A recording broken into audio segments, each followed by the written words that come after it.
Congratulations on your new Brio 400 Series 2-stage bottleless water cooler. Let's walk through the easy installation.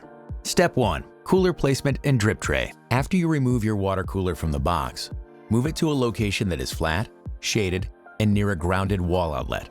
Place your cooler at least 8 inches from walls to allow for proper airflow. Now, slide the drip tray and grid into place. You're all set. Step 2. Connecting to a cold water supply. First, turn off the cold water supply and disconnect the pipe. Next, wrap plumber's tape around the threads of the cold water supply line and feed water adapter before connecting the feed water adapter to the cold water supply line.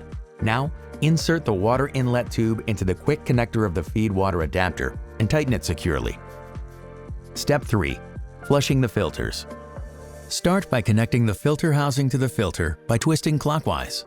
Next, connect the tip of the water inlet tube to the left side of the housing and the filter flushing tube to the right side.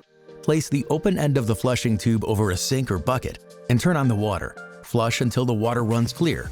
When finished, remove the filter housing from the tube. Repeat with all filters. Final steps. Open the cabinet door, locate the filter housings, and twist each filter into place. On the back of your cooler, find the safety plug and remove it. Now, insert the water inlet tube. Turn on the water supply and plug in the cooler. Place a cup under the tabs and press the hot, room temperature, and cold buttons until the water dispenses steadily.